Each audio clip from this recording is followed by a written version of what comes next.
Forever de los Inuit, los que se llaman popularmente esquimales, ¿no? Este pueblo de cazadores que vive en Groenlandia, en el norte del Canadá.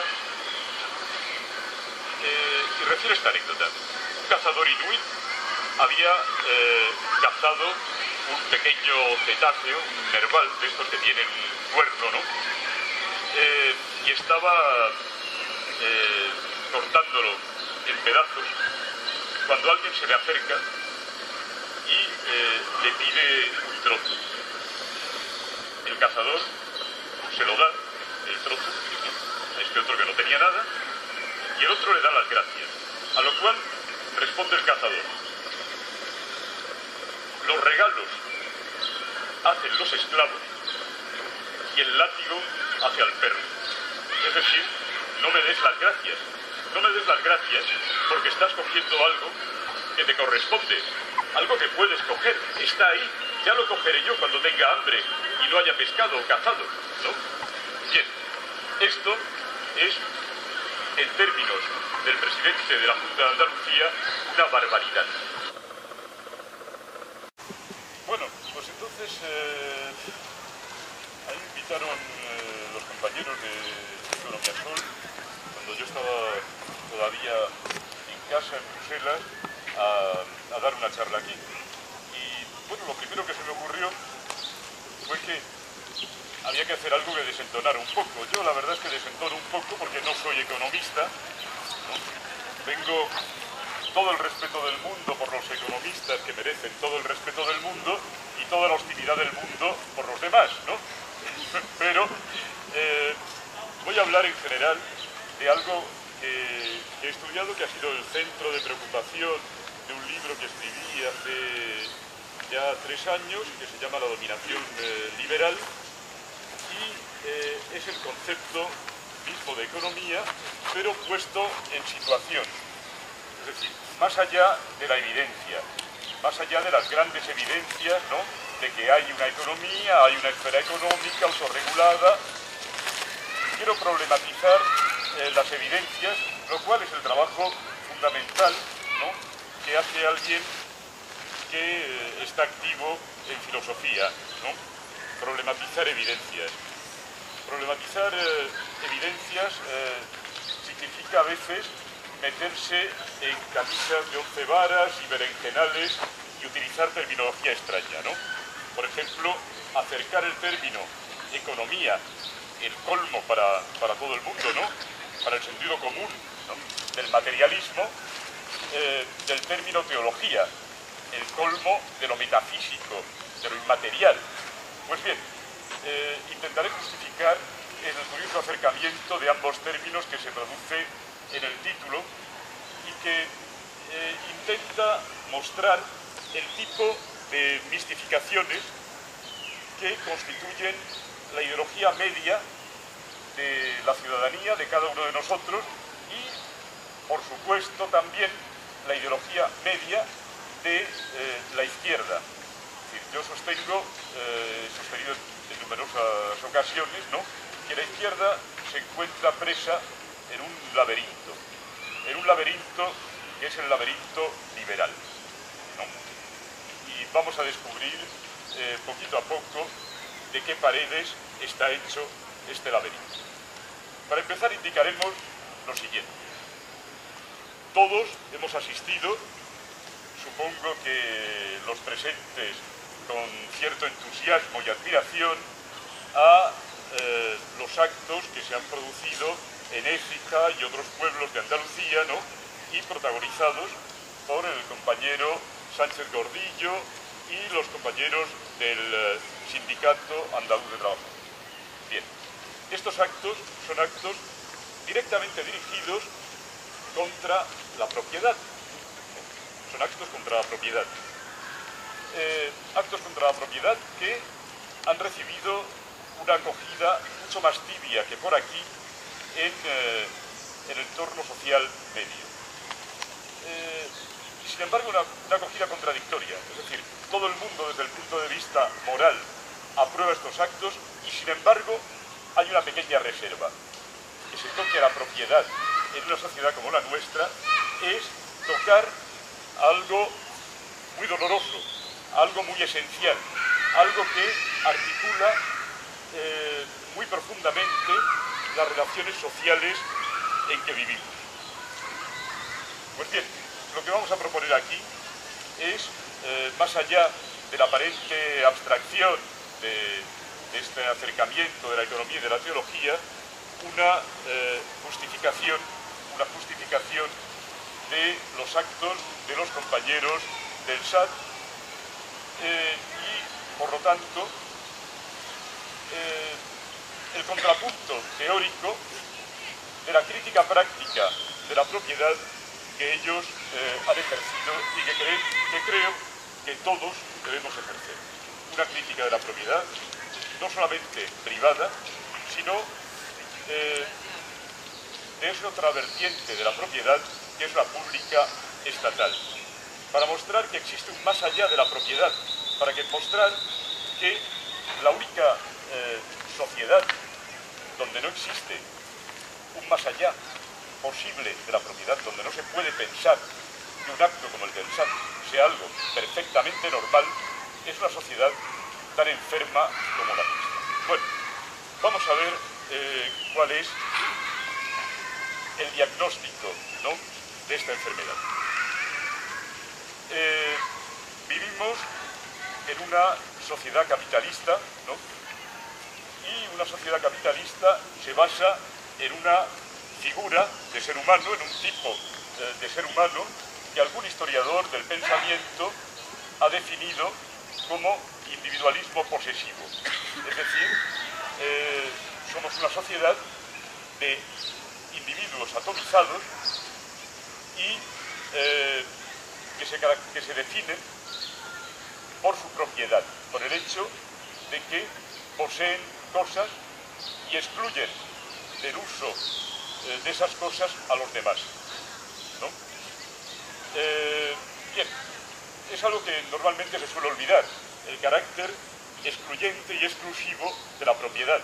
La propiedad no está para gozar uno de un bien, sino fundamentalmente para excluir a otro y para crear esta especie de entorno inmunitario en torno al individuo que le hace preservar su bien como algo exclusivo y excluyente. Las relaciones entre los individuos propietarios son relaciones de intercambio, relaciones en las cuales yo te doy para que me des y te doy algo de valor equivalente para que me des algo de valor equivalente. Son unas relaciones muy particulares, se pueden llamar relaciones sociales, pero unas relaciones sociales que destruyen el lazo social una vez se efectúan. Es decir, que si yo estoy solo con mi propiedad, me relaciono contigo mediante un intercambio, y en ese intercambio yo he recibido, al fin, después de haberte dado algo, el equivalente, se acabó ahí el lazo social. Volvemos a estar aislados, volvemos a ser nadie el uno para el otro. Es una sociedad muy particular, una sociedad donde ocurre esto, ¿verdad? Una sociedad donde el lazo social, al mismo tiempo que se constituye, resulta ser un lazo tan evanescente que se destruye en el mismo acto que lo constituye. Bueno, en una sociedad así, naturalmente, utilizar la propiedad de otro constituye, como decía el presidente actual de la Junta de Andalucía, hablando del acontecimiento de los últimos días, una barbaridad, ¿no? Algo perfectamente inadmisible. Pero comparemos esto, por ejemplo, con una bonita anécdota que refiere el antropólogo norteamericano David Graeber en su libro sobre la deuda. Un libro que recomiendo a todo el mundo. Es una historia de la deuda, ¿no? Los primeros 5.000 años, se titula, ¿no? La deuda los primeros 5.000 años. Habla Graeber de los inuit, los que se llaman popularmente esquimales, ¿no? Este pueblo de cazadores que vive en Groenlandia, en el norte del Canadá, y refiere esta anécdota. Un cazador inuit había cazado un pequeño cetáceo, un nerval, de estos que tienen un cuerno, ¿no? Y estaba cortándolo en pedazos cuando alguien se le acerca y le pide un trozo. El cazador se lo da, el trozo, ¿no?, a este otro que no tenía nada, y el otro le da las gracias, a lo cual responde el cazador: los regalos hacen los esclavos y el látigo hace al perro. Es decir, no me des las gracias. No me des las gracias porque estás cogiendo algo que te corresponde, algo que puedes coger, está ahí. Ya lo cogeré yo cuando tenga hambre y no haya pescado o cazado, ¿no? Bien, esto es, en términos del presidente de la Junta de Andalucía, una barbaridad, ¿no? Este acto de civilización y humanidad mínima, que es lo normal en la inmensa mayoría de las civilizaciones no capitalistas, es la barbaridad que han cometido nuestros amigos del chat. Bien, otra... ¿Por qué es una barbaridad? Pues porque hay que pagar. En esta sociedad, cuando tomas algo de otro, hay que pagarlo. Igual que es una barbaridad lo que algunos proponemos como única salida de la crisis, que es dejar de pagar una deuda injusta. Aquí tenemos la idea absurda de que toda deuda debe pagarse, aunque se tenga que vender uno como esclavo, aunque tenga que prostituir a sus hijos, etc.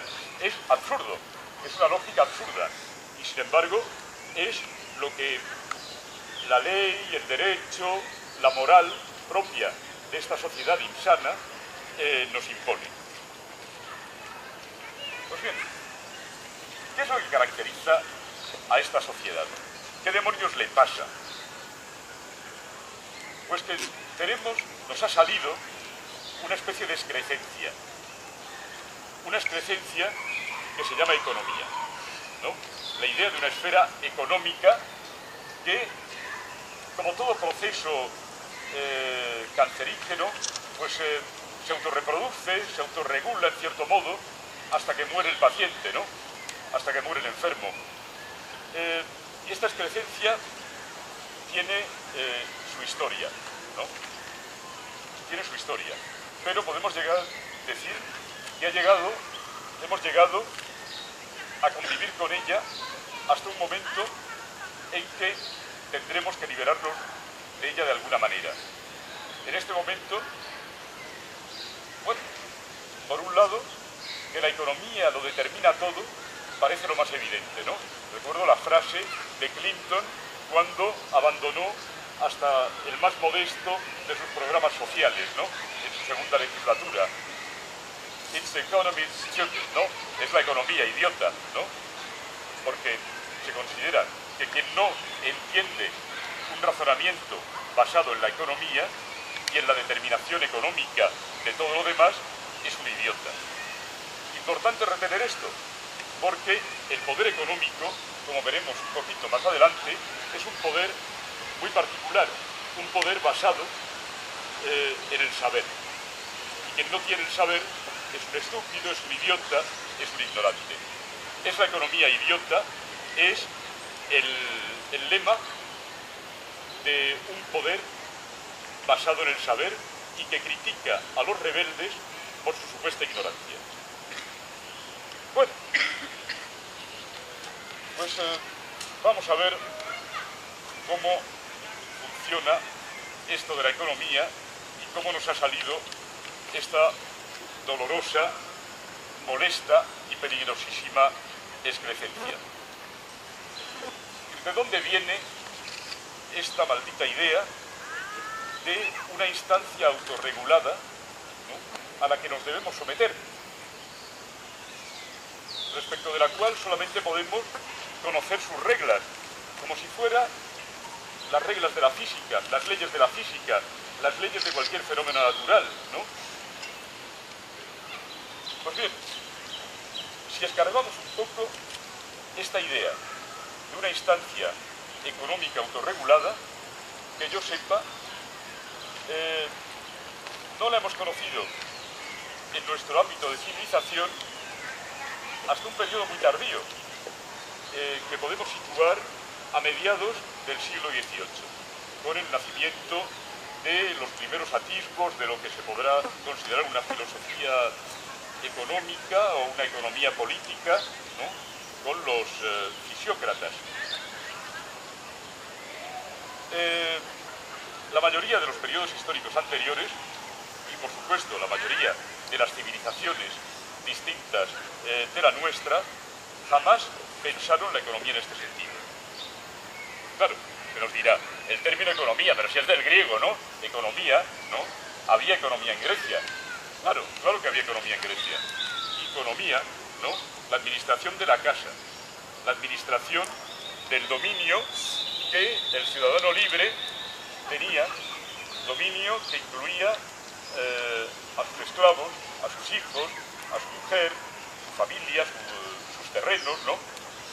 Era la administración de eso, la administración de ese soporte material de su libertad como ciudadano. Ya sé que suena muy feo, ¿no?, hablar del soporte material de la libertad basado en la esclavitud, ¿no?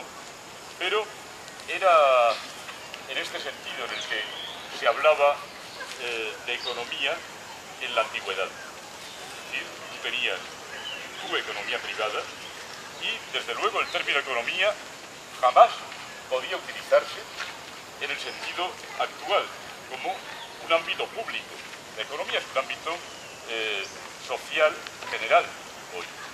En la antigüedad era un ámbito estrictamente privado, hasta el punto de que el concepto de economía política sería una inaudible contradicción, ¿no?, para un griego. Una economía política, ¿no? No, la política es la cosa de todos, ¿no? La economía es la cosa privada de cada uno, ¿no? La política es la cosa de todos. Bien, con la ciudad griega, basada en esta dualidad de economía privada, política, cosa del común, desaparecerá el término economía del ámbito laico. Y sin embargo, se introducirá en otro muy particular y del que los economistas no suelen hablar, que es el ámbito teológico. Es decir, que la economía llegará a cobrar un carácter universal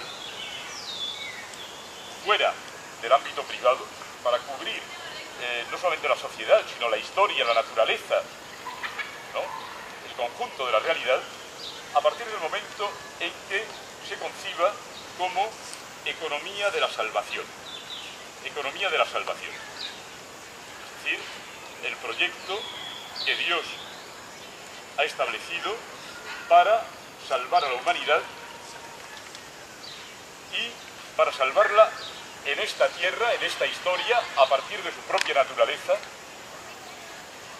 Es un proyecto, un plan de salvación que incluye, entre otras cosas, el pecado, que es la realidad de este mundo, el mal, que es la realidad de este mundo, y en el cual, en cierto modo, se intenta generar un bien último, un equilibrio último basado en el bien, que será el del reino de Dios, a partir del mal y del pecado. Uno de los episodios que, según los padres de la Iglesia, figuran como más destacados en esta lucha por el bien a través del mal, es la encarnación, ¿no?, de Dios en un hombre, en Jesucristo, lo cual supone el colmo de, digamos, de la inmanencia de la divinidad a la naturaleza. Dios actúa a través de la naturaleza humana en la que él mismo se encarna. Dios actúa a través de las pasiones humanas que terminan matando a su hijo, ¿no? Bien, ¿y para qué? ¿Qué sentido tiene? ¿Qué sentido tiene este sacrificio del Hijo de Dios, el que se entregue Jesucristo? Sabemos todos que es el pago de una deuda, ¿no? El pago de la deuda con Dios que supuso el pecado original, ¿no? Pues bien, este pago se hace de manera curiosa, en cierto modo, engañando al mal, engañando al diablo, para que opere en el sentido del bien. Dice, por ejemplo, Gregorio de Nisa, uno de los padres de la Iglesia, fundadores de este concepto, el concepto de economía, que la divinidad, a fin de ofrecer una presa fácil a quien buscaba su ventaja en el rescate que exigía a cambio de nosotros, se escondió en el envoltorio de nuestra naturaleza, de modo que, tal como ocurre con los peces voraces, el anzuelo de la divinidad fuese tragado junto con la carne que servía de cebo. De este modo, al ir a establecerse la vida en la muerte y al ir la luz a brillar en las tinieblas, desaparezca lo que se considera opuesto a la vida y a la luz. Se trata de un ardid, se trata de una trampa, hay que engañar al diablo, hay que engañar al mal, ¿no? Pues bien, esta forma de acción indirecta sencillamente invisibiliza el poder directo de Dios, ¿no? Dios es omnipotente, pero tiene que actuar en un mundo donde quien tiene que salvarse es una criatura que no es omnipotente, que vive en el pecado, que es el hombre, y tiene que utilizar los medios a su disposición en este mundo. Tiene que gobernar de manera indirecta el mundo. Claro, también lo puede hacer de manera directa, pero lo hace de modo puntual, a través de los milagros, a través de las profecías, ¿no? Pero el modo privilegiado en que lo hace es la economía. La economía, naturalmente, requiere del creyente fe, porque lo que vemos es triunfar el mal, ¿no? Y aquí dan ganas de hacer el malísimo chiste de Chucky Chúpez, ¿no? Que decía que el mal nunca triunfa porque cuando ha triunfado se le llama bien, ¿no? Pues aquí, digamos que viendo triunfar el mal, ¿no? Tenemos que tener fe en los designios de Dios, ¿no? Del mismo modo que viendo imperar la miseria, viendo imperar la austeridad, se nos dice que llegaremos a un periodo de nueva prosperidad y de riqueza mediante los sacrificios, ¿no?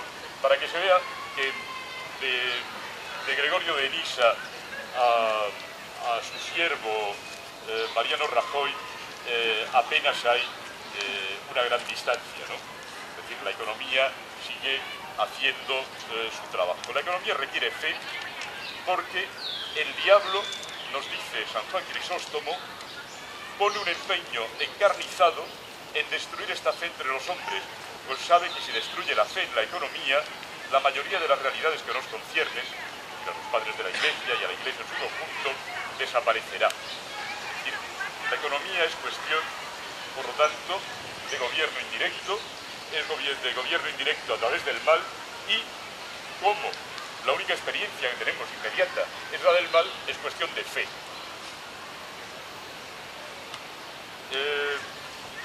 Hay, por lo tanto, una economía de Dios que no tiene que ver con la de una hacienda privada, sino con el gobierno general del universo.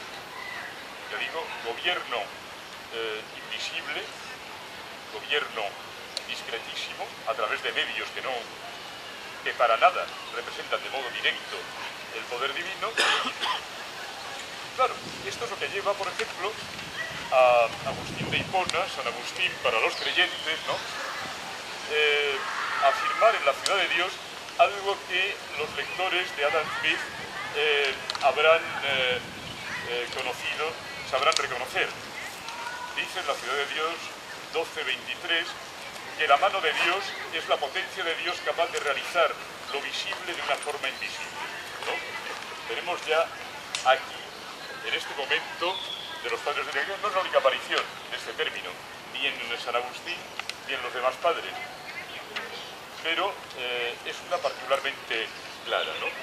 Existe una mano invisible de Dios, ¿no?, en la que tenemos que creer para que se sostenga el conjunto del proyecto económico, ¿no?, de la salvación. Esta concepción teológica sobrevivirá, pero sobrevivirá perdiéndose el bonito término economía. Y cuando se traduce a los padres del griego que ellos utilizaban al latín, el término o economía queda sustituido por dispensatio, ¿no? Dispensación, en todos los sentidos, ¿no? Dispensatio significa también excepción, el hecho de que no se siga la norma, de que no se siga la ley, de que incluso se pueda llegar a gobernar contraviniéndola, ¿no? Como este gobierno de Dios que incluye la acción del mal. Pues bien, en el siglo XVIII reaparece el término economía, resucita, reemerge y reemerge en su forma de significante de origen griego, y en un contexto que ya no se presenta como teológico, pero habría que preguntarse si ha dejado de serlo realmente, ¿no? Este concepto, que no se presenta como teológico, es el de la gran crisis que conoce el Estado absolutista europeo a mediados del siglo XVIII. Una crisis determinada por su éxito, ¿no?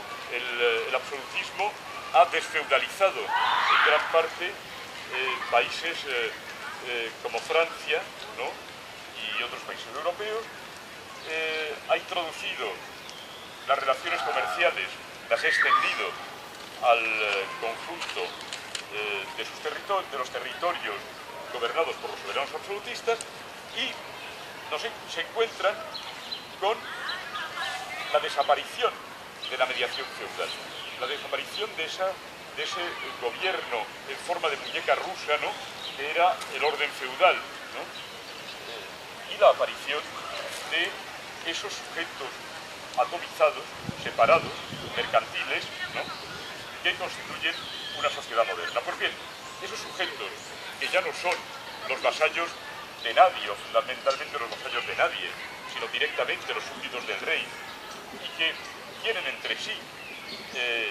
cada vez más relaciones comerciales, hay que gobernarlos de alguna manera. Pues bien, se les puede gobernar básicamente de dos. Es decir, las soluciones que se presentan, y para esto recomiendo mucho la lectura del libro de Michel Foucault, Nacimiento de la biopolítica, ¿no? Las soluciones que se presentan son dos. O bien, se mantiene un poder soberano, un poder que gobierna mediante las leyes. El rey dicta las leyes y las impone, ¿no? Y entonces aquí tenemos un problema en una sociedad que se ha hecho tremendamente compleja. ¿Cómo regirlo todo mediante leyes, ¿no? ¿Cómo controlar que esas leyes se apliquen? ¿Cómo reprimir su incumplimiento? No, tenemos un sistema de gobierno de una complejidad tremenda. Bien, ese sistema de gobierno que fue sobre todo teorizado en la Alemania del siglo XVIII por von Justin, es lo que se llama Polizeistaat, Estado policial, Estado de policía. Es un Estado basado en la norma soberana y en su aplicación hasta los rincones más remotos de la sociedad. Naturalmente, este modo de gobierno tiene también su propia ciencia, una ciencia que hoy cuyo nombre hoy suena bastante tremendo, Polizeiwissenschaft, ciencia de la policía. Ciencia de la policía.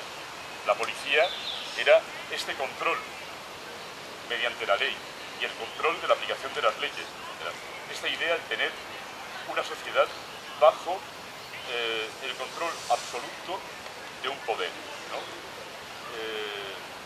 Un control minuciosísimo, ¿no? Decía la Carita de Rusia que la policía es el arte de ocuparse de las pequeñas cosas, hasta de las más pequeñas, ¿no? Los regímenes totalitarios son un poco la variante que ha seguido este ramo de la alternativa. La otra rama de la alternativa es el liberalismo. Es decir, la idea de que ya que el poder del soberano no puede llegar a todo, habrá que comprender que la sociedad en cierto modo se ha autonomizado, que sigue sus propias leyes, que sigue su propia dinámica, que sigue las pasiones y los deseos de los individuos y que al final no hace falta regular todo esto. ¿Por qué? Porque se autorregula. Porque se autorregula. Entonces, los primeros economistas fueron a buscar para ello un modelo en el primer país industrial de su época, que, como es la nuestra, era China, ¿no? China había conocido en el siglo XVIII el equivalente de nuestra revolución industrial, lo que llaman los historiadores de la economía la revolución industriosa, entre finales del XVII y el XVIII, que multiplicó, ¿no?, la capacidad productiva de este gran imperio, pero en condiciones sociales enteramente distintas de las que conoceremos en Europa en la revolución industrial. Es decir, esta productividad se desarrolló a partir de una no expropiación de los trabajadores, a partir del desarrollo, según el modelo confuciano, por lo demás, de formas familiares y comunitarias de producción. Eso sí, en una sociedad de mercado, en una sociedad con relaciones de mercado. El modelo chino fue algo que impresionó a Adam Smith, pero antes que Adam Smith, impresionó a los fisiócratas. Bueno, los fisiócratas fueron la primera gran escuela de economía política, ¿no? El término fisiócrata pues viene de physis, ¿no?, la naturaleza, y kratos, el poder, ¿no? Es decir, de la idea de un poder basado en la naturaleza, un poder natural. Esto en la tradición china, en la tradición taoísta, en concreto, es la doctrina del no hacer del gobernante. Es decir, la idea de que el gobernante no tiene por qué actuar porque la sociedad ya se autorregula. Eso en chino es la doctrina del wu wei, ¿no? No hacer, no actuar. Es algo que sonará mucho al famoso laissez-faire de nuestros liberales de por aquí, ¿no? Dicho en chino para entender. Bueno, ¿qué tipo de poder existe? Pues la gran ventaja de los fisiócratas respecto de sus herederos liberales maduros es que dicen la verdad y reconocen que el poder basado en la naturaleza es un poder despótico. Ellos afirman que hay que defender el despotismo según el modelo chino, un despotismo racional, un despotismo que se atiene a las leyes, ¿no?, de funcionamiento de la sociedad como una totalidad natural. Es decir, que si el emperador chino puede permitirse no gobernar y retraerse, no actuar, Wu Wei, es porque tiene un conocimiento del funcionamiento de estas leyes de la armonía. Es un concepto fundamental, ¿no?, en la ideología confuciana, pues, la idea de armonía. Y también, por cierto, un concepto fundamental de cualquier teoría económica, ¿no? La idea de equilibrio, un concepto económico moderno absolutamente fundamental. Bueno, todo esto nos lleva, por lo tanto, a un despotismo basado en el conocimiento, basado en la evidencia. Quesnay, el fundador de la escuela fisiocrática, era un médico, era el cirujano de Luis XV, que escribió, antes de hacer su cuadro económico de Francia y otras obras que son obras pioneras de la economía moderna, escribió una economía animal. La economía animal es un tratado de la circulación de la sangre y de los distintos equilibrios orgánicos, ¿no? La economía va adquiriendo aquí, ¿no?, es el sentido de un equilibrio final que pasa por distintos procesos, pasa por desequilibrios parciales, pero termina poco a poco restableciéndose. Economía animal, ¿no? Y esa economía animal es algo que se nos presenta como una evidencia. Este también es el autor del artículo de La Voz Evidencia en la enciclopedia de Diderot, ¿no? La gran enciclopedia de los ilustrados franceses, de La Voz Evidencia. ¿Y la evidencia qué es? Algo que se nos impone por su propia fuerza, algo que se impone a la mente humana, sin necesidad de discurrir, de discutir, ¿no? La evidencia es its economy, stupid, ¿no? Eso es la evidencia. Es la economía, idiota. Bueno, naturalmente la historia del liberalismo no acaba aquí, ¿no? Y Adam Smith ya sabemos que recuperará incluso este tema de la mano invisible que vimos aparecer en Agustín de Hipona, ¿no? Lo recupera en dos momentos y además con un espíritu sumamente cercano al de los padres de la Iglesia, sumamente cercano al de esa economía teológica, ¿no? Por ejemplo, cuando afirma en su teoría de los sentimientos humanos lo siguiente, que parece haber sido afirmado por un teórico neoliberal anteayer, ¿no? Es como formula Adam Smith la teoría del trickle down, ¿no? Del goteo, ¿no?, de la riqueza de arriba abajo, ¿no? Dice, una mano invisible parece forzar a los ricos a concurrir a la misma distribución de las cosas necesarias para la vida que habría tenido lugar si la tierra hubiera sido entregada en la misma proporción a todos sus habitantes. De este modo, sin tener intención de hacerlo, sin saberlo siquiera, el rico sirve al interés social y a la multiplicación de la especie humana. Ya se ve que por la apropiación privada de la riqueza, ¿no?, se produce, según esta teoría cara ya a los cristianos de la filosofía de Adam Smith, el goteo, ¿no?, que permite a todos enriquecerse. Ya lo estamos viendo, ¿verdad? Ya lo estamos viendo.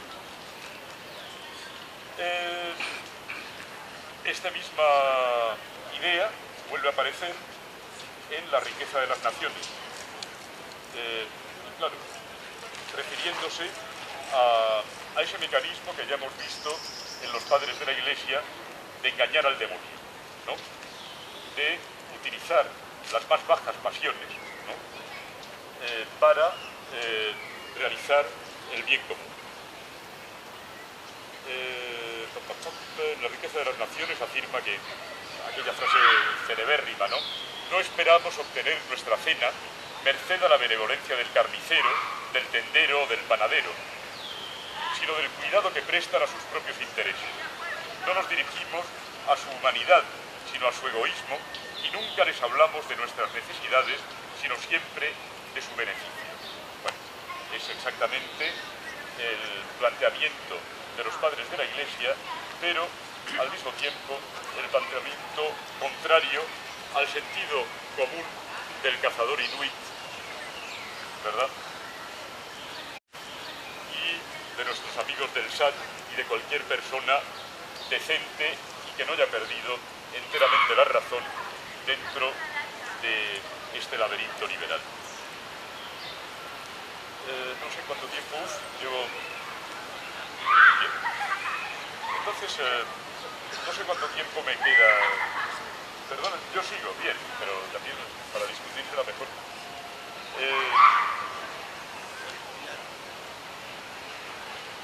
Bien, esta idea, por lo tanto, de un orden económico natural, o del orden económico como una realidad natural, respecto de la cual la política debe contraerse, ¿no?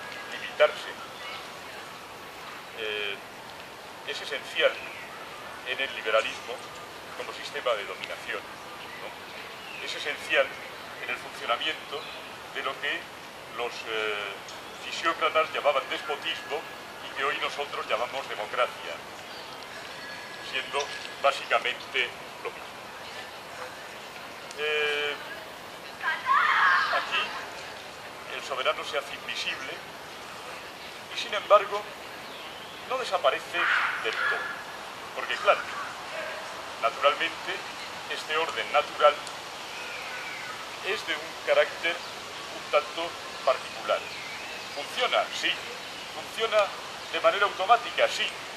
Pero siempre y cuando se encuentren aquellos personajes, ¿no?, que, según Marx, son los actores fundamentales de este drama, ¿no?, del mercado y del capitalismo. Que se encuentren el hombre de los escudos, el que tiene el dinero, y el hombre que es el trabajador libre. Trabajador libre significa, ya se sabe, según la expresión bastante irónica de Marx, trabajador liberado de sus medios de producción y liberado del acceso a la riqueza social. Este movimiento de liberación de los trabajadores prosigue hoy mismo, ¿no? Cuando la gente que no tiene para comer intenta acceder a ese trozo mínimo de la riqueza social, que son los contenedores de los supermercados, ya se ve que en algunas zonas se les ponen candados, códigos, etcétera, para impedir cosa tan desagradable como que alguien pueda sobrevivir accediendo a la riqueza social sin vender su fuerza de trabajo.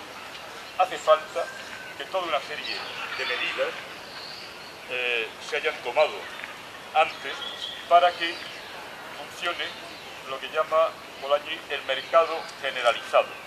Ese mercado en el cual no solamente se intercambian mercancías, se intercambian cosas, sino que se intercambia una mercancía muy particular, que es la capacidad humana de trabajar, la fuerza de trabajo.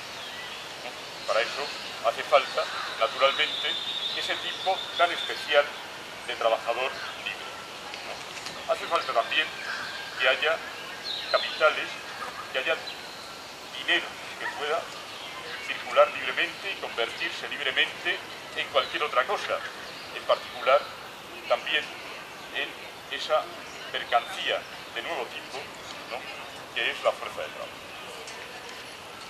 Todo esto, naturalmente, no es algo que se encuentra en la naturaleza. Todo esto Marx demuestra en su capítulo sobre la acumulación originaria del capital, que se ha producido mediante la violencia estatal. Y no solamente se ha producido, como podemos verlo, se reproduce constantemente mediante la violencia estatal. No hay que dejar la más mínima oportunidad de que alguien sobreviva sin vender su fuerza de trabajo. No hay que dejar la más mínima oportunidad de que esta sociedad llegue a funcionar según el código de nuestro amigo el cazador Inuit. Entonces, la aparente neutralidad de las relaciones económicas, la aparente autorregulación, automatismo, es el resultado de una intervención política. De una intervención política naturalmente discreta, porque todo esto se hace en nombre de ¿qué? En nombre del gobierno mínimo, ¿no?, y de la crítica del gobierno. Aquí de lo que se trata es de crear las bases del mercado generalizado y, en cierto modo, podríamos decir, de esconder la mano, ¿no? Para que la mano pueda actuar como mano invisible. Mano invisible que de vez en cuando vuelve a hacerse evidente para repartir alguna bofetada, ¿no? Y restablecer el orden natural, para que los idiotas que no creemos en la economía terminemos de enterar. Bueno,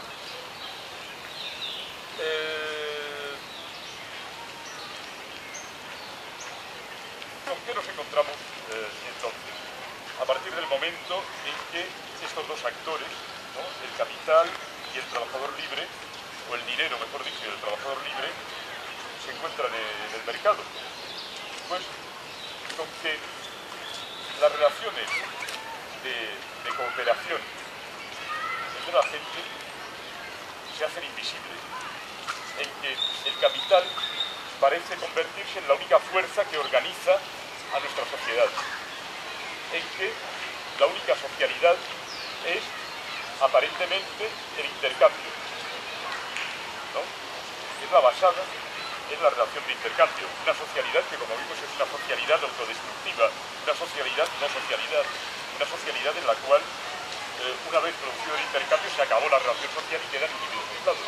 Entonces, ¿con qué se encuentran estos individuos aislados? ¿No? Sobre todo los trabajadores, con que el conjunto de la cooperación social en el capitalismo se convierte en algo ajeno, en una especie de monstruo automático ajeno, ¿no? Claro, la idea de una economía, ¿no? Como algo autorregulado, tiene que ver directamente en nuestra sociedad con este funcionamiento del capital como una fuerza aparentemente separada y ajena respecto de los trabajadores. Bueno, hasta aquí un poco lo que quería contar sobre los avatares de la teología o de cómo la espiritualidad de los padres de la Iglesia se reconvierte en el más craso materialismo rajoyano, ¿no? ¿Qué crítica del capitalismo es posible a partir del momento en que hemos comprendido que el mercado, ¿no? Por un lado, y el Estado son correlativos? Que en vez de oponerse, como se suele afirmar, como el propio pensamiento liberal que los combina afirma, pues resulta que el mercado y el Estado se autorreproducen recíprocamente, ¿no? Que son las dos caras de un mismo sistema de dominación. A partir de ese momento, la única salida posible es la recuperación de una dimensión que aquí aparece siempre perdida, la dimensión de lo común. Esa hipótesis que, según Adam Smith, solamente se puede alcanzar, ¿no? Esa dimensión de lo común a partir del egoísmo de cada uno.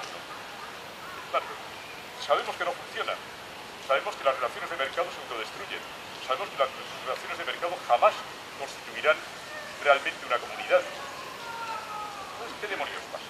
Pues que la comunidad siempre ya existe, que la comunidad es el hecho, lo resalta Marx, es uno de sus ejemplos favoritos, ¿no? De que nos podamos entender mediante el lenguaje. ¿El lenguaje de quién es? ¿El lenguaje lo puede privatizar Rajoy o Esperanza Aguirre? No, el lenguaje nos pertenece a todos, fundamentalmente porque pertenecemos al lenguaje. Los afectos, ¿no? El hecho de que haya formas de solidaridad inmediata. Es decir, si aquí alguien fuera agredido, muy probablemente habría formas de solidaridad inmediata, etc. Todo eso también es algo a lo que pertenecemos, que no nos pertenece, que no forma parte del ámbito de la propiedad y de lo intercambiable. El conocimiento, igualmente, el conocimiento perece mediante el secreto, ¿no? El secreto mata el desarrollo de la ciencia, mata el desarrollo del conocimiento. El poderlo compartir de manera abierta, ¿no? Y estamos en una sociedad y en una organización de la producción muy centrada en la comunicación y en el conocimiento, el poder compartir el conocimiento de manera abierta, sabemos que produce inmediatamente riqueza y potencia, ¿no? En los individuos que lo comparten y en la comunidad que acepta compartirlo. Es algo que se vio muy claramente, ¿no? En la famosa burbuja de las .com, ¿no? Burbuja basada en que el capitalismo había localizado en las empresas de Internet y en la actividad de Internet, ¿no? Una fuente de riqueza insospechada. Y se dijeron, qué bien, ¿no? Qué bien, aquí vamos a forrarnos, vamos a privatizar todo esto, vamos a hacer empresas, claro, y empresas que buscan el lucro privado. El resultado es que, como sabemos, esto generó una burbuja que se autoconsumió, terminó hundiéndose, ¿no? ¿Por qué? Pues porque sencillamente esto solamente funciona, el conocimiento solamente funciona cuando el conocimiento es abierto. El conocimiento, como el lenguaje, son relaciones comunistas basadas en los comunes, ¿no? En inglés distinguirían communists, ¿no? De communists, basadas en los comunes, que sirven de cimiento a cualquier sociedad. Ahí está el límite duro, el límite en el cual el capitalismo tendrá que encontrar su propio límite a su vez como sistema social. Le será imposible mercantilizar el lenguaje, mercantilizar los afectos, mercantilizar el conocimiento, del mismo modo que mercantilizar el agua, mercantilizar el aire. Hay cosas que terminan destruyendo estos elementos vitales para la existencia humana. Por lo tanto, toda crítica del capitalismo y toda crítica de las privatizaciones tiene que hacerse, creo yo, partiendo no de la fe ciega en que el Estado, que es el que genera esta esfera de la propiedad y del intercambio, ¿no? Esta sociedad, la sociedad, y la reproduce constantemente, vaya a hacerse cargo de los comunes, sino más bien a partir de una profunda desconfianza en que los aparatos estatales, que están hechos para otra cosa históricamente, vayan a poder preservar los comunes. Las autoridades de este país, lo estamos viendo, y las de los demás países, son pésimas custodias de los comunes. La educación, ¿no? Bien común, la sanidad, se están privatizando masivamente y las privatiza el Estado. Por lo tanto, pedir que el Estado se haga cargo de esto es sencillamente un suicidio. Tendremos que hacernos cargo de ello nosotros mismos. Tendremos que resistir ante esta ofensiva conjunta del Estado y del mercado y hacer que la izquierda, o como demonios se quiera llamar al conjunto de movimientos que nos lleven más allá del capitalismo y de su crisis, salga de la cárcel de cristal, un poco como este palacio de detrás, constituida por la falsa alternativa Estado-mercado, que por cierto es la que configura nuestro panorama político, ¿no? Si se mira bien, la única definición compartida unánimemente por el sentido común, ¿no? De todos de la izquierda es la de aquellos que confían en el Estado, ¿no? Como administrador de lo público. La derecha es la que confía en el mercado, ¿no? El egoísmo del mercado, etc. Francamente, jugar ese juego de espejos es un auténtico suicidio.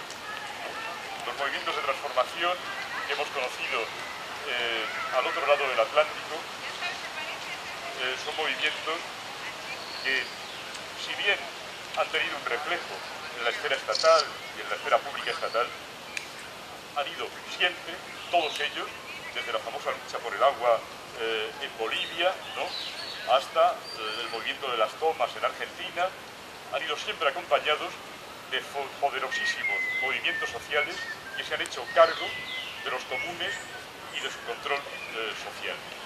Bueno, pues hasta aquí he llegado yo y ahora seguimos los demás. Muchas gracias por vuestra amable atención.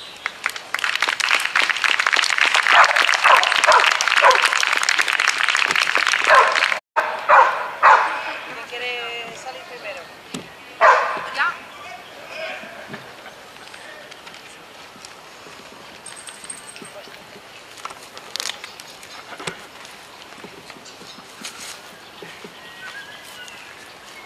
Vamos a pensar 2 minutitos tranquilamente. ¿Sabes?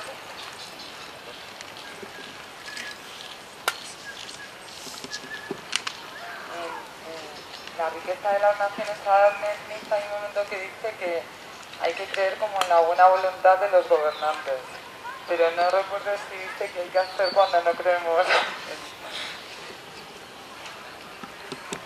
Pues la verdad es que no recuerdo yo tampoco qué hay que hacer, pero en cualquier caso, ese consejo de creer en la buena voluntad de los gobernantes, estamos viendo que es un consejo peligrosísimo en nuestros días, ¿no? Sospechar que en una sociedad de clases como la nuestra, los gobernantes, y en general, no solamente un gobierno en concreto, sino los gobiernos, los sucesivos gobiernos, ¿no?, de este sistema, van a favorecer a las mayorías sociales, es sencillamente suicida. Yo en esto opino con un clásico del pensamiento materialista, que es Maquiavelo, que la libertad siempre se ha mantenido allí donde la multitud ha sido rebelde y ha sido capaz de resistencia, y se ha perdido allí donde se ha confiado en los gobernantes.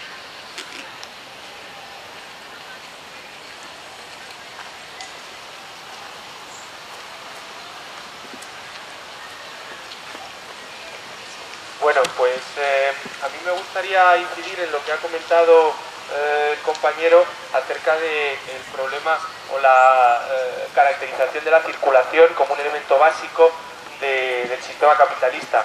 Y me gustaría también que nos comentara o que profundizara acerca de esto, porque hay ciertos autores que nos están diciendo que estamos, o que digamos, la financiarización ha permitido elevar hacia otra fase el capitalismo, concretamente a desvirtuar esa antigua situación o relación que existía entre la propiedad en una economía industrial, donde la riqueza principalmente se obtenía a través de la producción y la venta de esos bienes, y por lo tanto la propiedad de producción era muy concreta.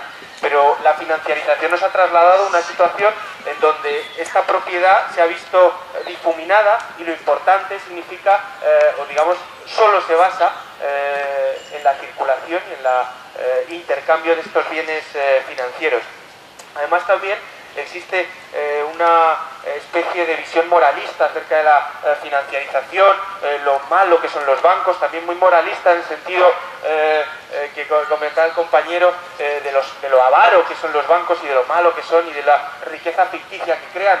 Y yo creo que esto es una visión un poco naif de la cuestión, porque yo sí creo que tiene un sentido y que no son bienes ficticios, tiene la expropiación financiera que se ha producido en estos últimos años tiene mucho que ver con esto. Entonces, pues nada, quería hablar, si nos podías comentar un poco acerca de esta tercera etapa de la propiedad que estamos viviendo y el problema de la financiarización.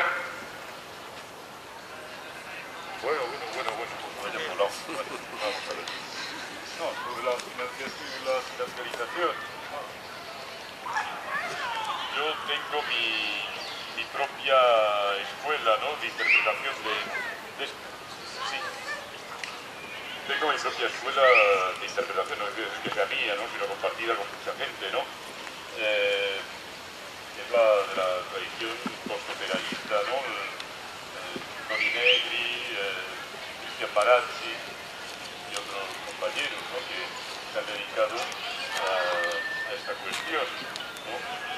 Y, bueno, naturalmente esto, la financiarización no se entiende según esta posición sin entender la realidad de lo que se llama el posmorrismo, ¿no? Es decir, la nueva figura del trabajador como trabajador que desborda el ámbito de la fábrica y convierte en ámbito productivo el conjunto de la sociedad, desborda el tiempo de trabajo y convierte en tiempo productivo el conjunto del tiempo de vida, ¿no? Es un poco,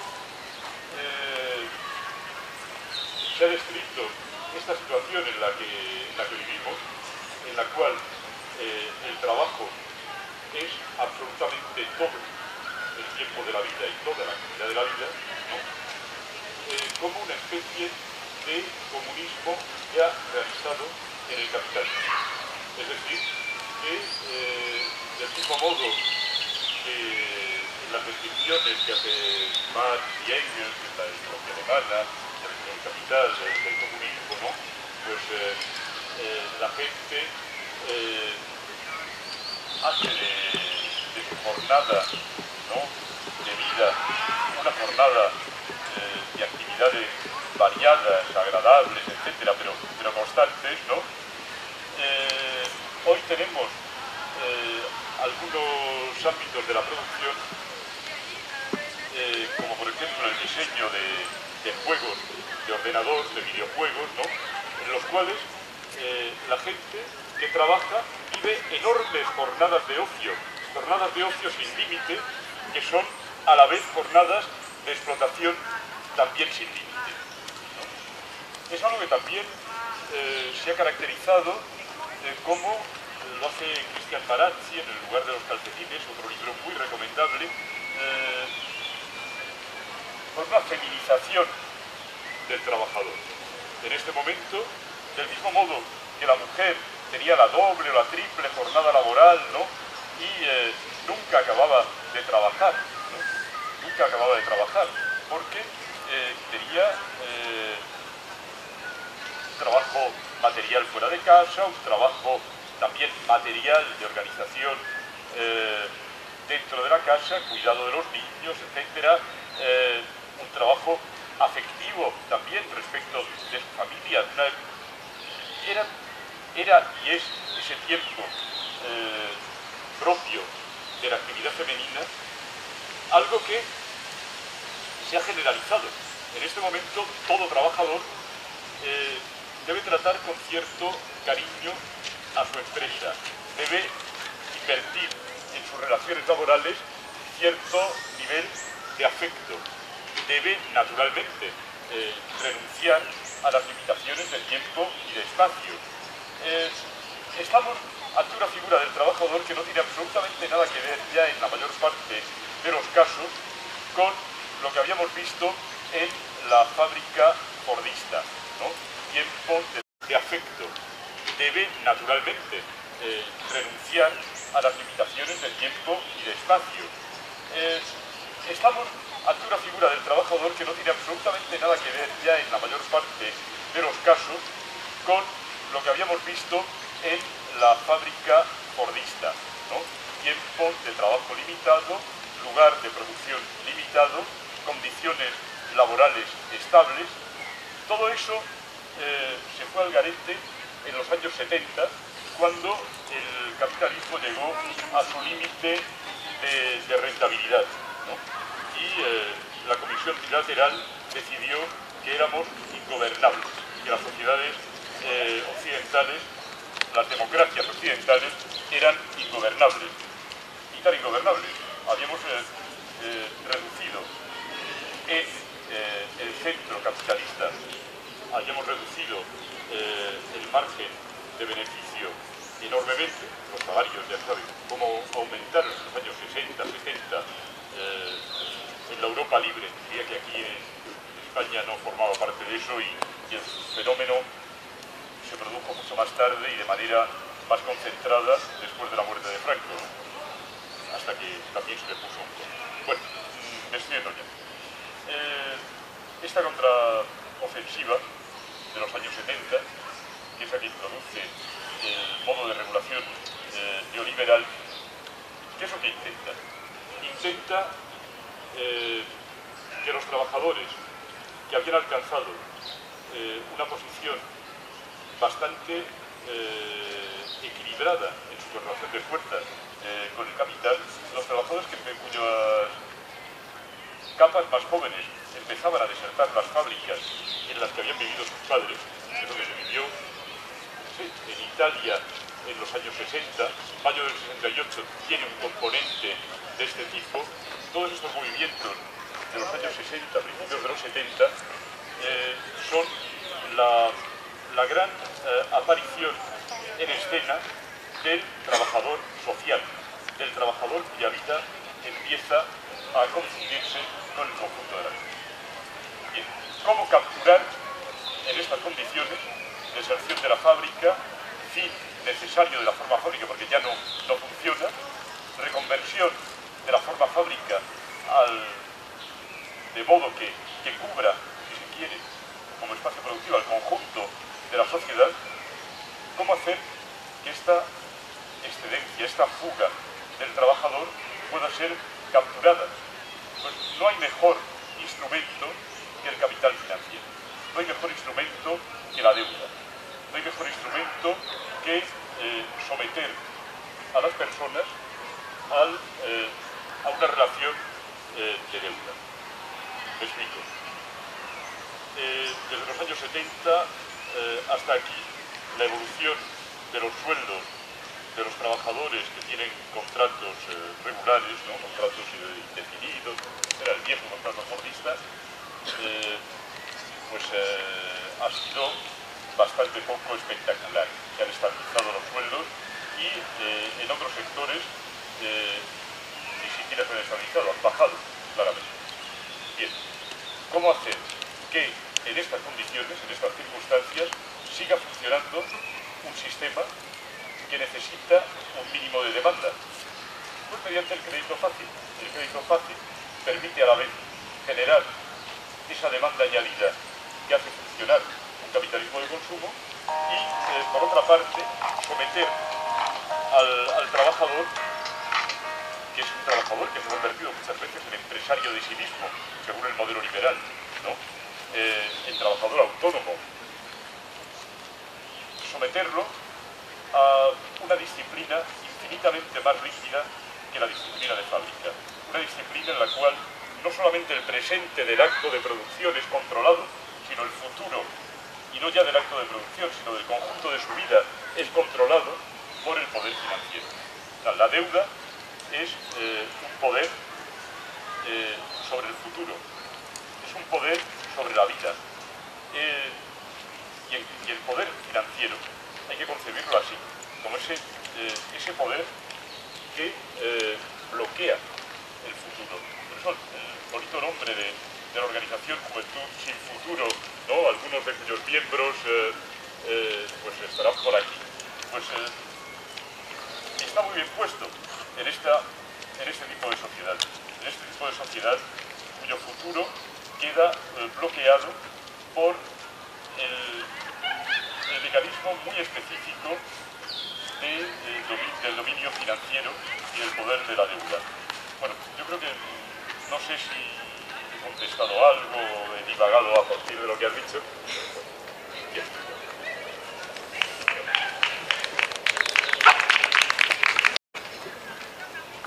Bueno, en la charla pues ha quedado una idea muy clara, que es contra el Estado igual que contra el mercado.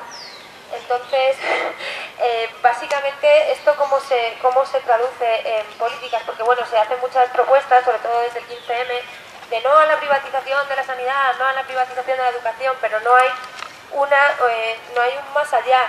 Es decir, se vuelve a poner en manos del Estado. Que no se lo den a una empresa, que se lo den al Estado. Entonces, ¿qué mecanismos podrían hacerse para ir haciendo esos servicios públicos comunes, gestionados de manera común, Y si sabes de algún ejemplo, has hablado antes de Bolivia, etcétera, pues si nos podrías hablar de ello.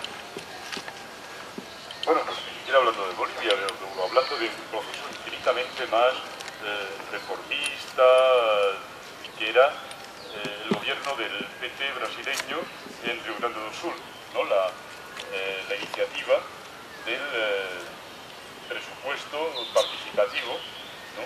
Que funcionó en Porto Alegre y en el conjunto del estado de Río Grande do Sul. Pues, allí los presupuestos municipales, no sé si la gente conoce o recuerda esa experiencia, los presupuestos municipales se debatían en asambleas populares en cada uno de los barrios, ¿no? Y las decisiones de esas asambleas adquirían carácter ejecutivo para el presupuesto. ¿En qué se tradujo esto? Pues que en los barrios que el presupuesto que antes se invertía fundamentalmente en los barrios más ricos, ¿no? Fuera poco a poco derivando hacia los barrios más pobres, donde la gente participaba en las asambleas, decidía y exigía, ¿no? Pues bien, tenemos aquí un ejemplo bastante bueno de control de los comunes por directamente la multitud, ¿no? Por la población. Bueno, yo creo que todo lo que jurídicamente pueda controlar el Estado como bienes públicos es algo que no pertenece al Estado, que la sociedad le confía, pone bajo su tutela, pero no le pertenece. Y no le pertenece sencillamente porque nosotros no podemos vivir sin eso. Porque la sociedad no puede, sin autodestruirse, prescindir de esos bienes. No podemos prescindir ni de la sanidad, ni de la educación, ni del agua, ni de... Bueno, el Estado no tiene derecho a vender a nadie lo que no es suyo. Eso es una idea que me parece fundamental. ¿Cómo hacer que no nos roben? Pues habrá que ir organizando formas de contrapoder ciudadano, formas de auditoría de estas privatizaciones que normalmente se suelen hacer mediante trampas, ¿no? Generalmente el primer momento de una privatización consiste en subir el sueldo de los directivos de la empresa pública, encargándoles de hacer funcionar esa empresa pública según criterios de mercado. Naturalmente la empresa pública se hunde, ¿no? Y se justifica ante la población su privatización. Pues bien, hay que llegar a controlar ese proceso y a cortar. Lo cual significa intervenir en política, significa intervenir probablemente también mediante candidaturas eficaces en los distintos espacios de decisión. No nos podemos quedar fuera, no nos podemos quedar fuera, pero tampoco podemos quedarnos solo dentro, porque solo dentro seremos deglutidos por un sistema cuyo único objetivo no es la defensa del bien común ni de los comunes, sino la reproducción de una sociedad de mercado. Y eso tenemos que tener un cuidado exquisito. Hay coyunturas en las cuales el capitalismo ha permitido a los poderes públicos tutelar los bienes comunes. Lo ha hecho bajo presiones geopolíticas, ¿no? El miedo al comunismo, bajo presiones sociales, el miedo a los trabajadores. Pero ¿qué ocurre cuando la presión geopolítica desaparece y cuando no se ha organizado todavía el bloque de contrapoder capaz de infundir ese miedo a los capitalistas y al Estado? Pues que el Estado, insisto, es muy mal guardián de los comunes y vuelve a las andadas. vuelven a su querencia como los caballos que regresan a la cuadra, ¿no? Y me temo que no habrá manera de convencerlos. En el Estado no existe. El Estado, esa idea que tienen algunas personas, que el Estado somos todos. ¿Qué demonios vamos a ser todos? El Estado es una maquinaria. El Estado es una maquinaria que permite la reproducción de las relaciones de mercado. Es una maquinaria de expropiación. ¿Qué vamos a ser todos? Es una maquinaria de lucha de clases, ¿no? Bien. No se puede confiar al Estado precisamente lo que es el objeto que ese mismo Estado está encargado de destruir. Habrá que vigilarlo mientras vivamos bajo la forma de Estado. Habrá que establecer contrapoderes, y contrapoderes lo más eficaces posible, ¿no? Auditorías, asambleas locales, controlar hasta la más mínima decisión municipal, como han hecho los compañeros de Cienpozuelos, por cierto, ¿no? Con las actividades culturales de su ayuntamiento, como se está haciendo en otros lugares. Yo creo que estamos empezando a hacerlo bien, ¿no? Pero habría que hacerlo de manera más regular. Es decir, hay que ir constituyendo un contrapoder eficaz. Un contrapoder eficaz.